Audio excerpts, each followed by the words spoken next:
Society Island Time. We're talking to Elisabeth Jahren. She's a musician, a painter, artist, and a veterinarian. Welcome to After Hours. Thank you. I'm thrilled to be doing this, Elisabeth. I know, you've been wanting it for a while.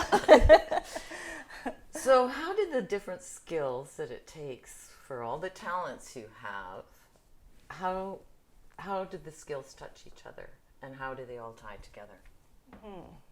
That's a good question. I have always loved animals. I've always loved science, so good way to blend science and your love of animals together is to become a veterinarian, right? Because science-based, but you know, you get the personal connection of all the quirky characters that we get to know in our practices.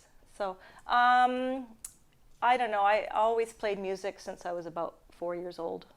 Okay. Yeah, and always had a pen and pencil and a piece of paper with me wherever I went. So my parents kind of encouraged me to embrace those things, I suppose you could say, yeah. So it seems to me like you have to have a certain amount of confidence to try things, like we were talking about painting, and it can be a scary thing because you want to do the right thing or whatever, do it right. Yeah.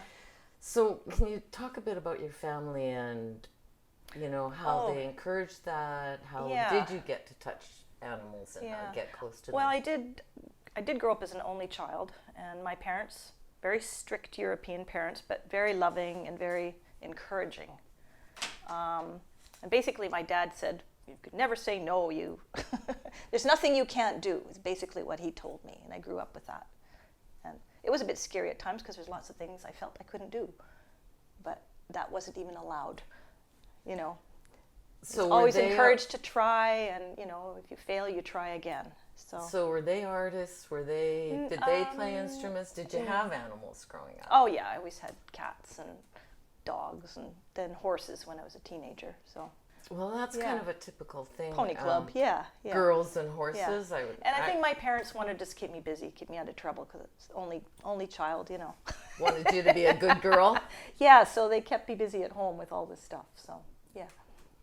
So I remember growing up playing horses, and we used to do it. We wouldn't get on each other's backs, but one person would be the horse and one person would be the rider, right? Yeah. And I always wanted to be the horse. What made your decision to be a vet rather than caring you know, for other, you know, like humans, kids? I don't know. I just connected with animals right from the get-go. I always just loved it. My mom and dad were, I mean, we had cats, but my dad, they weren't neutered. You know, he didn't believe in that. It was sort of that old school mentality. So we'd have a cat for 2 or 3 years and then it would disappear, and it just broke my heart. And it seemed to me I could connect with animals a little better than people. I was really, really shy growing up. Yeah, still am. So how do you perform, my dear? How is it you get in front of people? Well, it's years and years and years of practice, and I'm still not that confident. I still get really nervous when we get up to play. But so I don't speak when we're playing. I let Chris do all the talking. But it's getting better. It's more comfortable each time. Once you made the decision to go to vet school, what was vet school like? Oh, it's very intense, very challenging, definitely. And what was it like for women at that time? It's hard for me to picture. Yeah, our class, I graduated in 1986, so our class had more women than men in it, and that was the first year where we're starting to see, you know, more and more women going into that field. Yeah. Oh, okay. Yeah, and it's like that. I think it's probably 70%. I don't know what the exact numbers are, but there's more women than men that go into it. So, do you think our attitudes have changed towards animals? Yes, a lot. And what direction is that going in? Yeah, there definitely are a lot of pets that are children's substitutes. You know, they're really babied. They're our companions, right? They become more valuable as companions to us than they were. But I think in general, I mean, I find it hard to believe that there still are people who don't think animals have feelings, or that they're... And then there's, you know, the whole farm scene. I mean, I think that there's so much more, I can't even think of the word right now. Awareness, that's it, thank you, of how animals are treated, including farm animals, you know, and the animals that we eat. Well, that they have a short life and they give their life to us, but it should be a good life. You know, they should be treated with respect and compassion, and so there's more of that, you know, more emphasis on that, although there's still a lot that needs to be done. And I hate to bring this up because it's in the news all the time, but since we're talking about farm animals, it's our treatment of animals that can come back to us. That's right, yeah. Speaking of COVID puppies, we have a whole bunch of COVID puppies and COVID kittens now since people are home. Many people have adopted. There's hardly any animals now that you can find to adopt. People are looking to adopt a pet, and they're just not available. But a bit of my fear and I'm seeing a little bit of it already, is these new puppies and kittens. They're with their owners all the time, and they're babied. They're not used to at all being alone. So I'm worried about a whole version of animals with separation anxiety and social issues when people have to go back to their normal lives eventually. So just something that people should be aware of. And I talk to new clients about that, you know. Let them be used to being on their own a little bit, so that when you have to go back into your office for 4 hours a day or 6 hours a day, that they're not, you know, destroying your furniture. Anyway, that's just an aside. That's just I'm starting to see part of the. I'm starting to see some issues already with mostly dogs, but even cats. Well, it's funny because some of the people around me, we've talked about that, and I've expressed that. It's like all of a sudden all these people are getting puppies and getting kittens because they don't have access maybe to rescue animals. Or they're on their own, you know, they're by themselves and they're not getting the social contact. So the animals aren't getting the social contact either because we're staying apart all the time, right? I guess my fear is more so that the typical puppy kitten thing is they're cute while they're cute, but then as time goes on, you know what's going to happen. Well, I guess time will tell. So as long as people are aware of these issues and we can address them, I try to always address it with my patients or my clients when they come in. I think one of the things that I'd had cats growing up, never had dogs. And then when I came here and worked at the sanctuary, I had all of a sudden access to a whole bunch of different animals. And it made me very aware of how they were similar. And it was a hen just sitting there. And I thought, well, maybe she needs medication. And these two little chickie poos pop out. And they were so cute. Yeah. But to watch her care for them. Oh, yeah. Like we think we're so separated somehow. Talk a bit about that. No, we're not.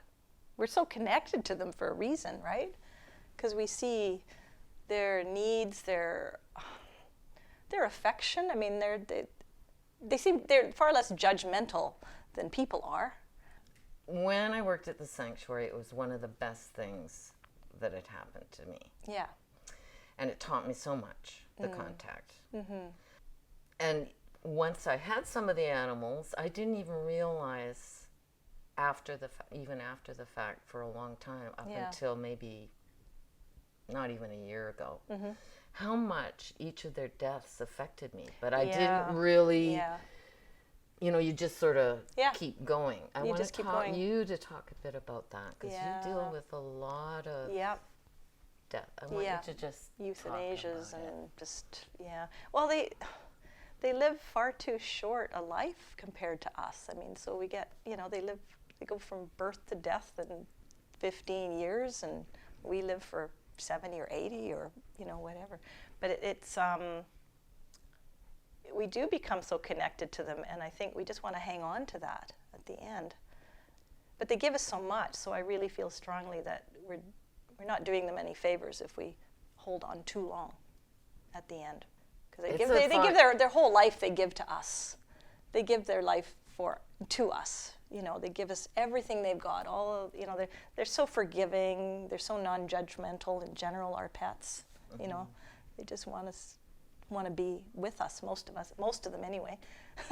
I've met a few that have been a little bit on the difficult side that way, but it's a difficult thing at the end of the day to talk to a person about end of life decisions for their pet. It's very difficult. And many people are fairly accepting of it, but many are not. So, it's a delicate thing. And I mean, I've lost many of my own animals. I've had to, put my own animals down, or lost them through just old age. And I know myself how difficult it is, and how you keep seeing that animal beside you for months afterwards. So they're still there with you, right? Yeah, that memory never really goes away. They all are so individual in what they give to us and their personalities. Yeah. Is there a place you put it, or do you, like, I'm always surprised at myself. Yeah. Because it's not like I can just put it somewhere else. Yeah. Even though I've gone through so many deaths. Mm-hmm. Do you have a place you put it, or you carry it just carry it like everybody else? Yeah. Yeah, but it becomes, I suppose, a more distant memory over time, and it becomes less, you grieve. I think we all go through processes when we grieve, when we lose a friend, human or animal, right? Mm-hmm. So go through that process and carry on and move on. It's the reality of our world. Yeah. What's the hardest for me is if I have a young animal that has something that's happened to it, or an incurable disease, or, it's just that really, really breaks my heart if we have to euthanize, a young animal with cancer, or, bad injury or something like that. That's the hardest. The older, when they're, they've lived a long, full life, 15, 16 years old, and it's difficult, but I know it's the right thing to do. So that makes me feel at peace, actually, with what I do. So I know I've always found it, like, especially initially when you have to make those decisions and you're new at it, it's like, did I do it too soon? Yeah. Did I do it too late? Yeah. Well, I have the same questions, especially if it's a chronic illness. If it's something that, something bad happened and it has to be done. But if it's a chronic illness, where do you draw the line? Mm-hmm. Yeah. So I have the same problem myself, making those decisions. I've got an understanding of what needs to be done, but and dealing with the owners that breaks my heart more than anything. That's the hard part. I know what's right for the pet, usually, but trying to talk someone through it gently and compassionately, and that they know that themselves that that's the right thing, so they don't feel guilt. It's a hard thing to do, but it's important, very important, I think. Yeah. How do you feel about euthanasia for human animals? Well, I think it's a good thing. I do. And I've actually known a couple of people that have gone through that. So, yeah. There's so much controversy about it, but we've been doing it for our beloved four-legged friends for years, Indeed, I agree with that. Yeah, and why can't we show the same compassion to humans? So I think that's where we're ahead of the game. Yeah. I want to talk a bit about some of your art. Oh, yes. I want to talk about the soldier dog, and you do artwork of animals. Of That- course, that makes sense Yeah. that you would do animals. Yeah, So yeah. talk a bit about that, and then talk about your buddies. These are earlier paintings that I did about 4 or 5 years ago. The soldier dog is one that's not mine. All the rest of them are. We had a dear friend from Germany who just passed away. He was in his 90s, and he would come and visit us every year. And he took up painting when he turned 80. So he'd come visit us from Germany, usually 2 or 3 times a year, and stay with us for about 3 weeks at a time. Took up painting, and so we decided to have this little paint off every time he came to. So we'd pick a subject, and one year it was like something with the BC ferry in it, and a weather vane that I have on my deck, and a bottle of wine, and so all these things had to be in the painting. So he would bring his painting when he came from Germany to visit me, and we both have completely different takes on on the subject, but all those elements would be in it. It was really fun. And then one year we decided to paint my two dogs at the time, and I painted Minnie and he painted Scooby, the little miniature pincher. And we had to put them in an outfit. That was sort of the competition that year. Not a competition, but the inspiration. Practice. Yes, yeah. So that's where those two silly paintings came from. But they were fun. And then I started, that was just when I first started doing painting people's pets. And I started giving those images to the rescue group on Galiano, and they made cards with them for fundraising. So, yeah, I think they've done fairly well with my cards. Yeah. Painting, I've taken some painting class. Well, some. Okay, I'll say one. As a child, I took some, but I took one as an adult. And I couldn't handle it. I couldn't handle not doing it right. So how do you get beyond? It's like anything. You don't get good at something the very first time you do it, right? Of course. It's like doing an interview, right? Well, playing the piano, it takes hundreds and hundreds and hundreds of hours to be able to get to a certain stage. So I don't know, people expect that they should be able to draw something perfectly the first time. And it doesn't happen. That must be a confidence you've gotten from your family, partly, that you would explore and take those chances. I just always had a creative ideas, a creative mind. So always had to make something or do something all my life. Wasn't it always quality stuff, but it's just always something that I had to do. And I grew up by myself a lot. We lived in isolated areas and logging camps, so I always had lived in my own little world a lot when I was little. Otherwise you get in trouble. Talk a bit about the logging camps. And my parents, my dad was a logger. We lived on the west coast of Vancouver Island and the west coast of BC, a little further north, in about 4 or 5 different, we moved quite a bit, a couple of years in each place, yeah. And when I first started playing the piano, I was just over 4 years old. My father actually found this little tiny toy grand piano in the local garbage dump, and he cleaned it up. It actually had real keys. It was a neat little thing. And he brought it home for me, cleaned it up, and I just sat down and played Mary Had a Little Lamb or something. So they decided that they were going to put me in piano lessons. So my mother and I would take a float plane to Vancouver once a month for music lessons when I was about 5, which was sort of cool. Yeah, and then when we moved back to Maple Ridge, I was in music lessons all the time. So then how did you get to Mayne Island? How did your... My parents bought a place here from friends of theirs, and then we followed them 6 years later. The last time I was here, I touched... Which painting did I touch? They are over there by the bookcase, so you might have to... Yeah.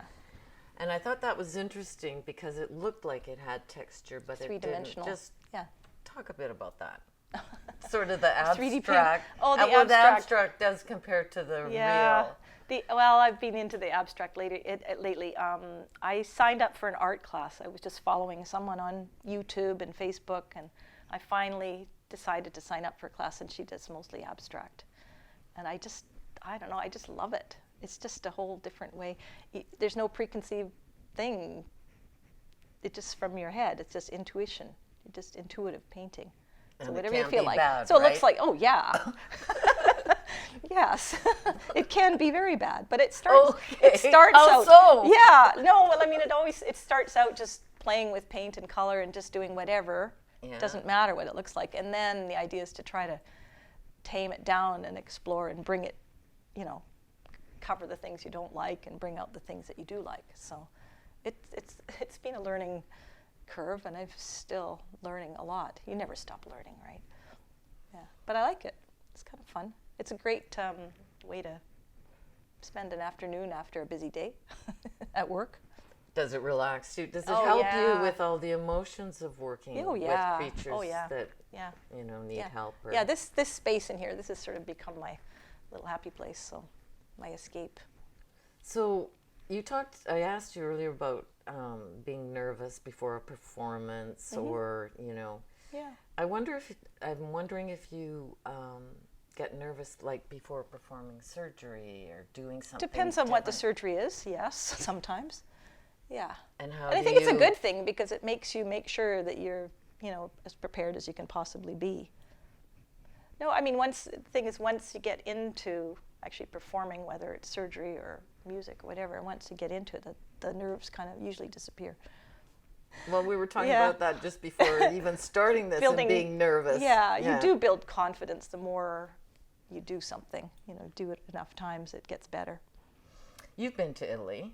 Yeah, several times. Oh, okay. Twice, just twice. Yeah. Yeah, because that's the only place I've traveled, and I've been there a couple of times. And I tend to be, I think, in terms of artwork, more of a traditionalist. Right. Talk about Italy, sort of the, because it doesn't matter where you go, the history is in the buildings. Yeah. Talk a bit and the about culture that. and everything. Yes. Yeah, just the people. Yeah. And they really value art and music, and they value their leisure time and their red wine and their food, and so whole different it's not attitude so much towards it's not life. so much money. But the first time we came to my cousin's wedding, he's from Norway, but they had a destination wedding at a castle in Norway. Oh, it was so much fun. So we were there celebrating this wedding for 5 days. Did you see David in Rome? No, I haven't been to Rome. I've only been, we've been to Florence, and we've been to in Tuscany, where Chris and Donna, my violist friend, they have a place in Italy, a little cottage, very rustic little cottage, where he lived for many years. So that's where we stayed. Yeah. And then we have a friend who has an art school, a couple actually, that live in Florence. So we stayed with them for a few days too.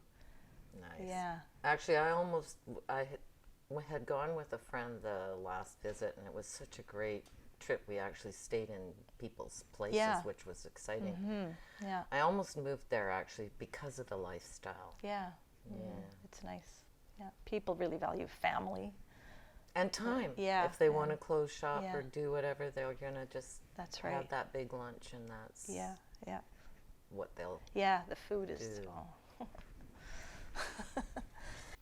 I wanted to talk to you about your collage, because when I think of collages, I think of a collection of images together. Yep. And so when you said something about your collage and I touched it, Yep. talk a bit about it. Oh, well, the one I think that you're talking about is a self-portrait, but that is all made out of bits of paper stuck on.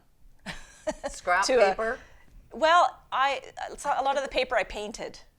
Oh, I painted and did patterns on it and then ripped it up, and so I had all these different colored pieces of paper and stuck them on. But there's a sunset one over there too. That was the first one I did. These are really, really early pieces. There's a couple of pet ones. There's Ethel the bulldog. Ethel the bulldog is mostly collage. And what was it about the collage? I was just trying something new. Texture and just something a little different. And I do incorporate collage into the abstracts too, but just a little bit. It's not all collage. It's just, you have to look up closely. Most of them have a little bit of music, sheet music stuck in there somewhere, or handwritten stuff or newspaper, whatever. So yeah. And so they're buried in there somewhere. You have to look to find them. Well, that's kind of what I think of collage as, actually. Yeah. So your animal paintings, is that an ongoing thing? Are there certain animals that inspire you, or? Well, I seem to be painting an awful lot of cats lately, but I actually, honestly, I've been more into abstract stuff than painting the animals. So lately. Does it take you away from? Oh yeah, everything. Well, actually, I've been doing a series of kind of cartoony little drawings on my iPad, just digital. And I sold a bunch of those as cards for rescue, but I'll give you a calendar. I made calendars with it. So they're just kind of oddball little sketches that I do on my iPad, having my morning coffee and Sunday or something like that. Yeah, they take me about half an hour to do one, so they're fun. People's pets, trying to capture their personality. Everything about what you do, well, and people in general. I've been listening to the CBC classical music and various other kinds, and one of the things the woman said this morning was, doesn't matter what's being said, like music is feeling, but so is art, and so is dealing with animals. Just talk a bit about that. Yeah, it definitely is. I mean, I'm a fairly private person and not very expressive verbally, but it comes out through playing the piano or painting or something, I think, for me anyway. There are vets and there are vets. I've had several vets in my life. Actually, two that I most, you know, felt comfortable with. Connected with, yeah. And connected with and respected and could see, you know, the caring and attention and all that. Yeah. One was in Vancouver and the other one's you. Mm-hmm. And I guess I like your feeling. Like I like that you feel, and you've been to a few deaths of mine. Yes. It's so nice that you cry. I want you to talk a bit about that you would feel gosh, so yeah. much that... It's often the owner's reaction that triggers that. I usually manage to kind of hold it together. It's okay not to. I know, but I usually can manage to hold it all together because I have to do something professional and you know competent and get through it, and then it's and it's often I know the pet's in a better place, and I'm sad because a lot of these animals I've known them since I've been here for 25 years almost. So I've known them since they were little puppies and kittens, and now they're, 15, 16 years old. And so I've seen them through all these life stages and their medical issues and whatever. So it's sad, but it's often the heartbreak of the owners that really gets me. That's the hard part. How was it working at the sanctuary? You must have had many challenges because there were so many different creatures. The aviary, the birds, I never quite felt comfortable dealing with parrots and the cockatoos, and I think the owners of the sanctuary were pretty good. They usually took them to a specialist, but I still would have to attend to them once in a while, So, like most people, I do use Dr. Google. Okay. Lucky there is such a thing. How do you unstick a stuck crop in a chicken or something like? No, I mean we have a veterinary information website that's I'm on there all the time if there's something I'm not comfortable with, or like alpaca medicine, or what antibiotics can you use. I don't do this every day, so you have to think outside the box, and you have to realize deal you with. Don't know. Yeah, that's one but I mean, good thing. Yeah, there's a resource. There is good resources for that information, and also, we have a network of other vets. A couple people I can just call up and say, hey, what do I do with this one? Forever learning, and also with animals, you never really know what you're going to get. Sometimes they're not always predictable. They don't hold still for their physical exams, and they don't tell you what's wrong. You have to figure it out by owner's history and a good physical exam. So it's challenging, and they never go by the textbook. Challenging work, yeah, but interesting, infinitely interesting, and always learning something new every single day. Even if you're just vaccinating a puppy, there's always something new to be learned every single day. Yeah. Let's play some music. We can do that. Thank you, Elizabeth. No, you're welcome.